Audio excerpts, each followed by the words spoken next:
Beaver town जैसे एक वीरान कस्बे में जहाँ एक घना जंगल भी मौजूद है, एक बहुत बड़ी हवेली है जिसे बीवर मैनर कहते हैं। इस हवेली से वहाँ के तमाम रहने वाले लोग दूर ही रहते थे। इस हवेली में 19वीं सदी में होने वाले कुछ खौफनाक वाक़यात की वजह से कहा जाता है कि यह हवेली भूतिया है। एक बार गर्मियों की छुट्टियों में एक जोड़ा, सारा और माइकल, उन्होंने फ़ैसला किया कि वो एक वीकेंड इस शोर शराबे वाली ज़िंदगी से दूर गुजारना चाहते हैं। उन्होंने बीवर मैनर वाली हवेली के बारे में सुन रखा था, लेकिन वो लोग भूतों और रूहों पर यकीन नहीं रखते थे। उन्हें एक नए एडवेंचर की तलाश थी जो उनकी इस बोरिंग ज़िंदगी से कुछ अलग हो। रात को जब वो दोनों उस हवेली के पास पहुँचे तो उन्होंने देखा कि एक बहुत बड़ी हवेली है और काफ़ी पुरानी भी।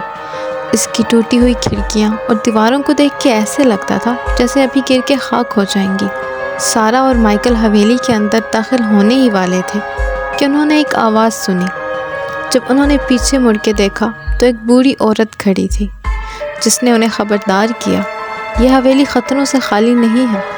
यहाँ ऐसी मखलूक रहती है जो ना जिंदा है ना मुर्दा। मगर सारा को लगा कि वो औरत पागल है और यूं ही उसे डराने की कोशिश कर रही है। उसकी बात ना मानते हुए सारा और माइकल उस हवेली के अंदर चले गए। उन लोगों ने हवेली के हर कमरे को देखा।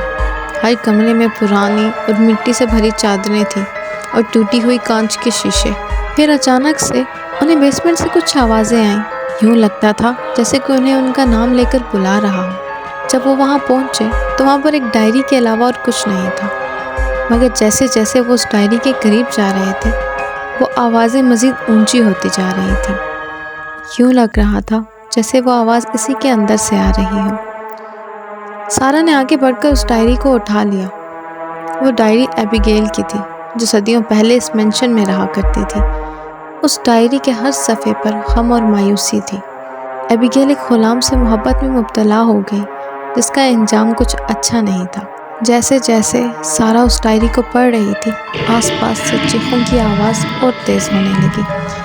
दीवारों पे हरकत करते हुए साए नज़र आने लगे। लेकिन सारा और माइकल को लगा कि ये इनका वहम है जो उस बूढ़ी औरत के डराने की वजह से ये महसूस कर रहे हैं, और वो वहाँ से चले गए। उन्होंने वो रात उसी हवेली में गुजारने का फ़ैसला किया। उस रात जब सारा की आँख खुली तो उसने बिस्तर के कोने पर एक रूह को देखा। तो उसे एहसास हुआ कि वो एबिगेल थी। उसकी आंखें खाली और गम से भरी थी। वो सारा और माइकल की तरफ इशारा करके बार बार एक ही बात बोल रही थी, मेरी तकलीफ़ की वजह तुम, मेरी तकलीफ़ की वजह तुम। यूँ लग रहा था जैसे ये हवेली जिंदा हो गई हो। अजीब आवाज़ें, हरकत करते हुए साए। यूँ लगता था जैसे सारा और माइकल अपनी किसी साथी जहन्नम में आ गए हों। उन्होंने वहाँ से निकलने की कोशिश की मगर सब दरवाजे और खिड़कियाँ अचानक से बंद हो गई, जैसे ये घर उन्हें अपना कैदी बनाकर रखना चाहता हो।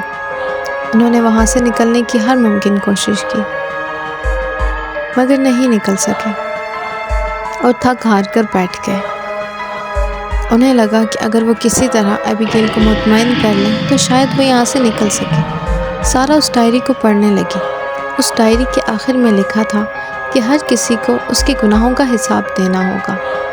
सारा को लगा कि अगर वो अपने गुनाहों का एतराफ़ कर लें तो शायद यहाँ से निकल सकते हैं।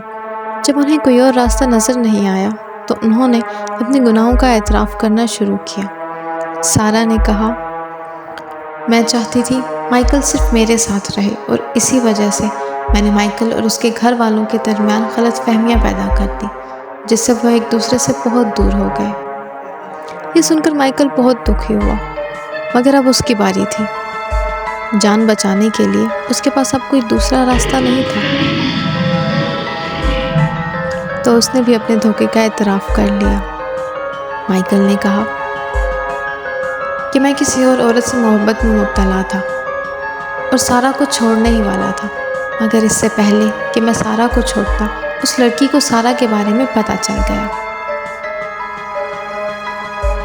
उन दोनों के एक दूसरे से सच बोलने के बाद अचानक से पूरी हवेली में खामोशी हो गई और हवेली का दरवाज़ा ज़ोर से खुला और वो वहाँ से भाग निकले। سارا اور مائیکل آج بھی اپنی زندگیاں جی رہے ہیں اور ایک دوسرے کو معاف کر دینے کی کوشش کر رہے ہیں۔ تم لوگ خواہ مخواہ ڈر رہے ہو، میں ثابت کر دوں گی کہ اس حویلی کے اندر کچھ بھی نہیں ہے۔